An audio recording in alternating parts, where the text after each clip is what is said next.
What's going on, everybody? My name is Nick. My name is Dave. And this is the Deep Dive, and we are in our, we are talking about our last sermon of the series called Identity, and today's topic is getting unstuck, or when we feel stuck, how do we kind of get out of that? So I'm excited to talk about it on this big game day.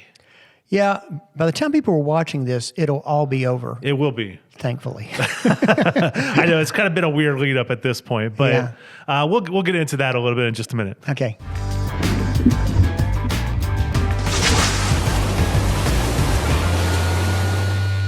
All right, Dave. I'm going to a party tonight for this big game that's happening out there. You know, everybody knows what we're talking about, but I think for copyright reasons we can't say the big game.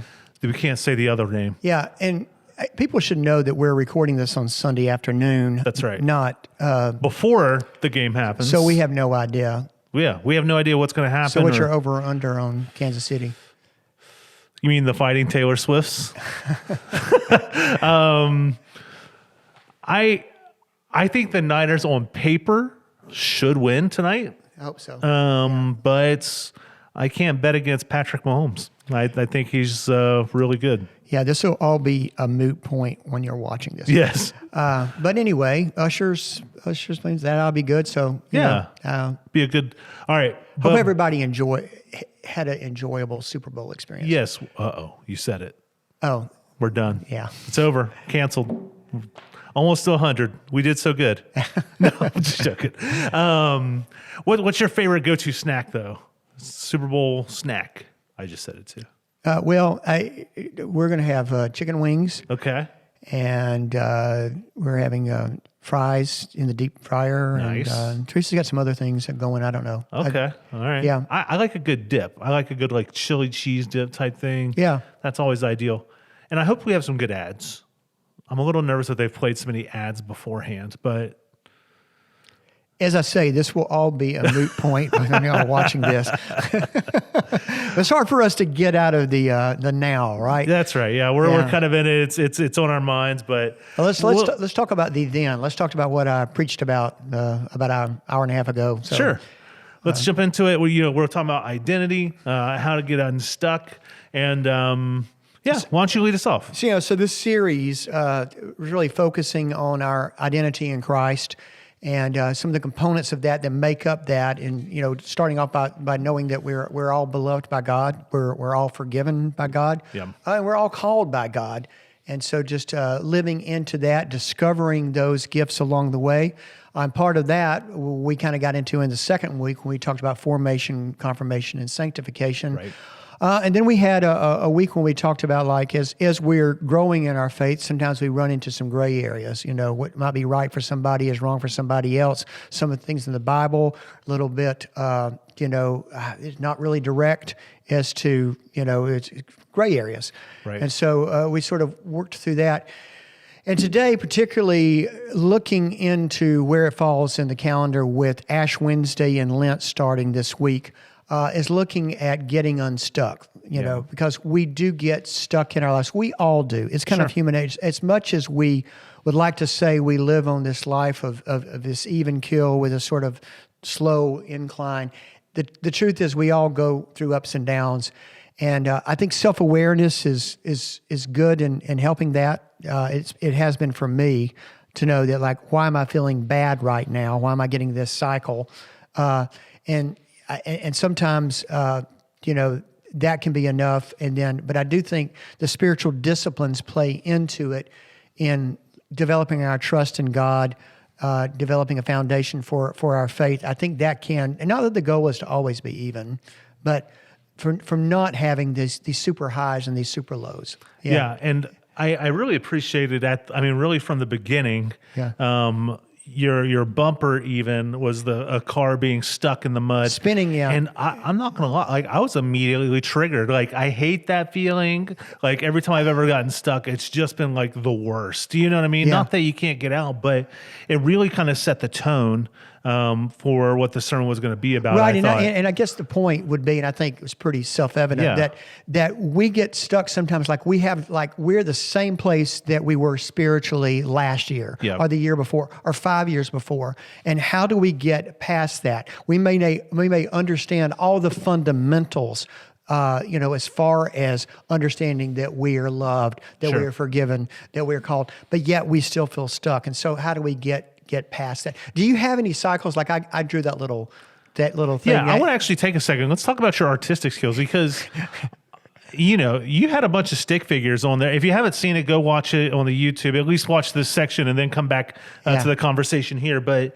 you kind of had this like stick figure starting off. Yeah. And I actually thought you expressed quite a bit of emotion for stick figures and how they were sitting on the lines and stuff like that. I was pretty impressed, actually. Yeah. You kind of downplayed yourself there, I think. But the point you were making with it is that a lot of times you've got this like baseline of feeling of, just like this is a normal day. We're kind of going through our rhythms, our normal routines.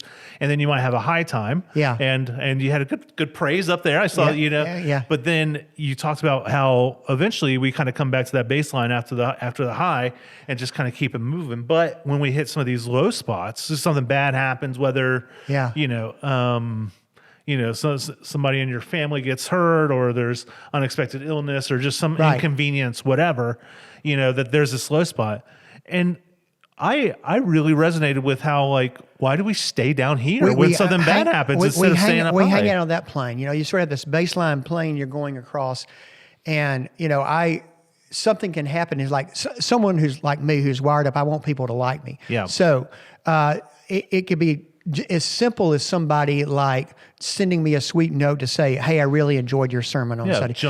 Jumping up, but that doesn't last that long, and it comes back down. But then, like, somebody can come up complaining about something, whether it's justified or not. Yeah. And I get down to that low, and I stay on that. I don't go back up to the center. And I've grown in self-awareness to try to not let things bother me. But part of it is just I think we are wired up that some of us are wired up that way.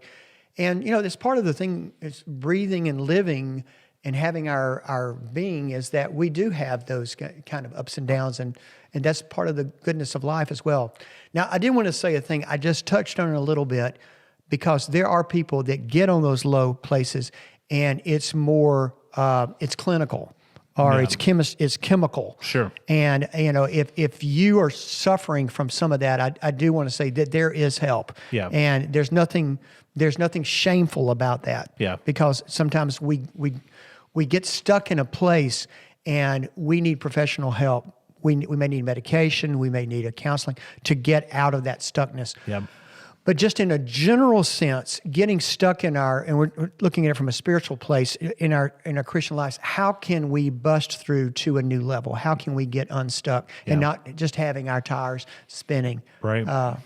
It is very frustrating to get stuck in it. It is. And I mean, as a car owner, that's because sometimes you feel so helpless. Like everything you're trying, you can do the rock method or whatever, and sometimes you just got to call somebody to pull you out. Right. And you need some help. And that's, as we're talking spirituality, it kind of makes me think of, who was it? Peter, when he walked on the water or was called out in the water, and it was sinking, and Jesus put that hand out. Was that? Yeah. Yeah, it was Jesus. Okay. No, not Jesus. It was Peter. Peter, not story, Paul. You got the story right. Yeah, thank you. Sometimes I get those two mixed up. But, you see, have you ever seen that picture where the hand, like it's like from an underwater point of view, and it's like Jesus kind of above with the hand. You see the hand very clearly. Yeah. Like I kind of think of that sometimes when I get stuck, like that I need that hand or somebody to come pull me out. Yeah. And I think, I think just having a memory and finding, I think one of the spiritual disciplines of like sitting in a place and meditating and praying is to remember all those times where God has pulled us up. Yeah. And God is there with us and will pull us up. The Psalm that I read today from Psalm 40, pull me out of the mire. Yeah. And so, that is, I think that's just all part of it. But I just think the awareness that following Christ doesn't mean we're going to be spared those pits at times. Yep. We are going to be there, but realizing that Christ is with us there and will pull us out. And and leading us to a new place. Yeah. So, part of this, the real, I think, overlap comes into Lent and the practice of spiritual disciplines throughout that, and using those 40 days. Yeah. I think I made mention that 40 is one of those numbers you see a lot in the All Bible. the time. Yeah, the 40 day flood was 40 days. 40 days, 40 years. It's just one of those biblical words that whether it was literal or not, or whether it was just a kind of a period of time, like we say, a month of Sundays. Right. It is used intentionally, I think, in Scripture to mention something that God is working on in a cycle of completeness to those 40 days. Mm-hmm. Time and time again, every time you see 40, you can see that being lived out. So Lent is 40 days, but actually if you do the math from, Ash Wednesday to Easter Sunday, you notice there's actually more days because Sundays are supposed to be like little Easters in that. So, Monday through Saturday, between Ash Wednesday and Easter Sunday, there are 40 days. Yeah. And so what are you going to do with those 40 days? Mm. And, the church is... we're about to embark on a study called Witness at the Cross. You may do that, or somebody might want to do that and something else, or not do that at all, just be here on Sunday and hear the sermons. But what I would say is do find something, do something beyond just giving up chocolate for Lent or whatever sometimes people do. Sure. Find something that you're doing or adding or giving up that is going to help you grow in your spiritual life. Yeah, and I thought you made a good point during the sermon when you were talking about, there's a lot of numbers out there when it comes to creating new habits, right, and stuff like that. And coincidentally, it seems like 40 is kind of that like right in the middle, the median of kind of the high and low. If you kind of add them together, you're right around that 40 number. So it's a good time. Like if you're trying to think of a spiritual practice to start, or you're trying to think of something that's, even if it's, I'm going to go to the gym for my health or whatever, like whatever that thing is, doing it for 40 days consecutively or whatever is going to create or has a good chance of creating a really good rhythm in your life. A really good habit. But, and also what I would say is that 40 days is not a marathon. Yes. 40 days is doable. Yes. And so it is something that like it may just be this season you're taking on something deeper for those 40 days. Yeah. And so I do think that practice of, those Lenten disciplines are, and we'll be hearing more about them as we go along in the sermon series, but sure.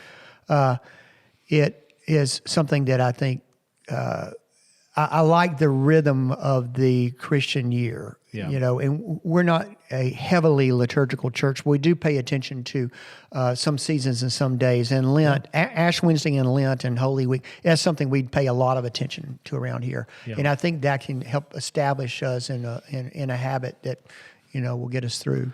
Yeah, we often talk about Lent kind of on a staff side about this being this short time, and don't be afraid to try something new within that time. Yeah. Because if it doesn't work, it's only 40 days. You know what I mean? But Sure. if it does work, you tried something, and that's kind of what I would encourage other people to think about in their life is like, what is something that you can do that might grow you? And if it doesn't work for your time or your schedule, you just got to do it for 40 days. You know what I mean? And to not think of it as this burdensome time, but to think of it as a time to get closer. You know what I mean? Sure. Yeah, absolutely. Well, it all begins this Wednesday. Is Ash Wednesday. Our service is at 7:00, and there's a pancake supper beforehand. I think it's all the pancakes you can eat for $5. And goes to support the youth in their summer mission. Support the youth, and so come early and eat a lot of pancakes, and then come in for the service. I'm actually real excited about the service. I think we got some neat stuff planned for that hour. That'd be good. That'll be good. And so, and then this book study that's going to be available. I do want to mention that there now 3 different times that people, if they were interested in doing a book study on the witness of the cross, the serendipity class, it's a Sunday school class, and they'll be happy to welcome somebody if you're just going to be in there for those 40 days. But they would be more than happy to welcome you. But they meet before the service. I think they start at 8:30? 8:45, I think, is when they start. They start at 8:45 before the service. And then after the service, there's a class called Sacred Ordinary. Same deal. They'd be glad to welcome you just for that season. Yep. And then on Wednesday nights, I'm leading a class, and now I'm doing it at 6 to 7:15. And it'll actually probably end up being in the sanctuary. Okay. This probably seems to be the best place we can place it. But anyway, that will be going on, and hopefully that'll be a help to people. And I'll be preaching on Sunday, and here we go. We're ready to jump into the Lenten season.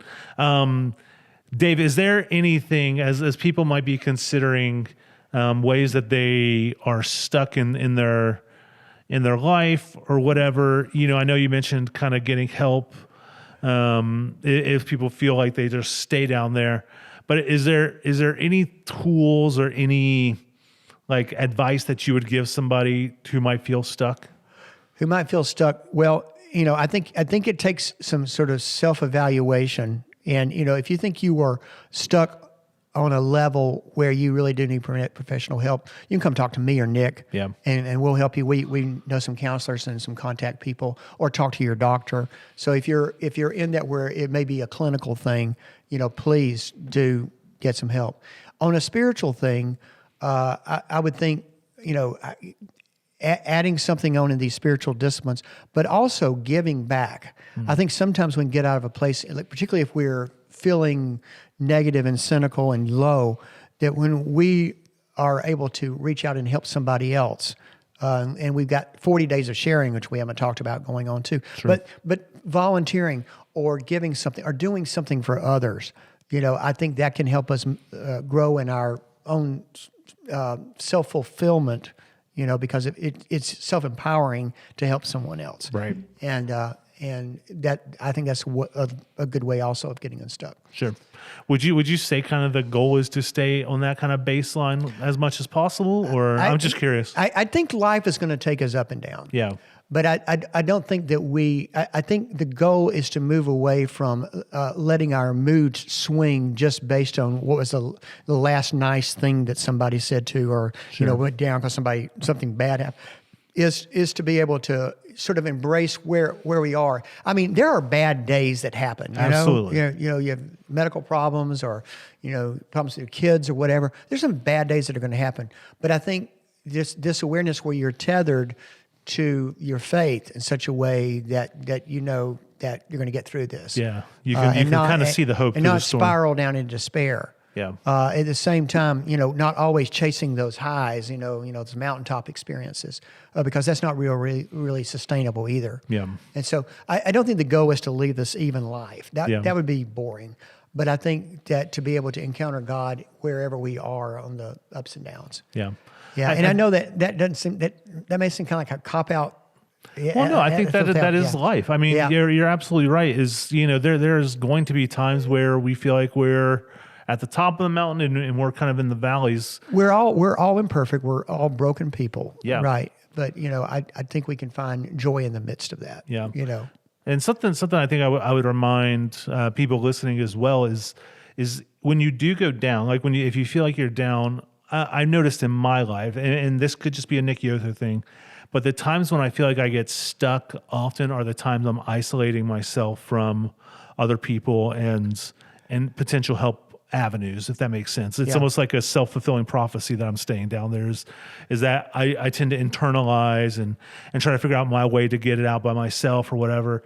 And I just want to reiterate something you kind of have said is don't be afraid to seek help, even if it's not immediately professional help. It could just be the help of a friend or venting to somebody that you can trust or whatever. I think having those spaces is important. And I think that's something we strive for in church is to create community where we can be open and honest with each other about the ups and downs of life. Be ourselves. And be ourselves Authentic, around. Exactly. But somebody who we can say is like, I'm really struggling with this, and somebody come aside and be like, hey,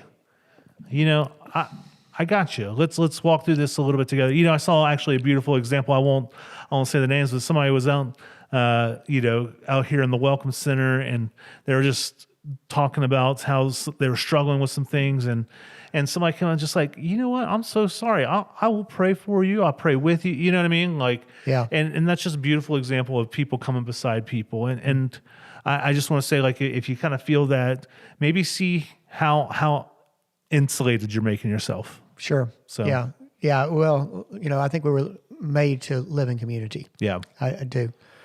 for sure. All right. Well, this has been a good discussion, and but probably need to wrap it up. Yep. And, hope to see people on Wednesday night. This will be coming out on Wednesday, so it's probably when you're watching this. Hopefully, it's not too late to make it to the Ash Wednesday service, and we'll begin with a new series, Witness at the Cross, next Sunday. Yep. Do you want to tell them a little bit about 40 Days of Sharing real quick? Yeah, 40 days of sharing during Lent, alongside of our Bible study that we're doing. We're also doing a kind of service-focused 40 days in which once every week we're going to have be spotlighting. Some of them are ministries that we're currently doing. Some of them are ministries that we know about that we just kind of support. And so there'll be something intentional for you to bring and to give and to donate to that. And then during the services, we're going to be hearing from each of I think there's 6 organizations. Yep. There's 6 different organizations. We'll be hearing either by video or in person from one of their representatives about what they do and how what we're donating is going to help them in accomplishing their ministry. Awesome. Thanks for sharing that. And you have something else? No. Oh, sorry. You kind of kept going. Thanks for sharing, and thank you guys for watching. You guys know where to find us. If you're looking for us on the social medias, we post on Facebook, we post on YouTube. My guess is if you're actually hearing this, you know that. So Yeah. that's you're catching that there. But if you want to talk to us in the comments or whatever, we'd love to have some conversation around that. But other than that, thank you guys, and we'll catch you next time. All right. God bless. Bye.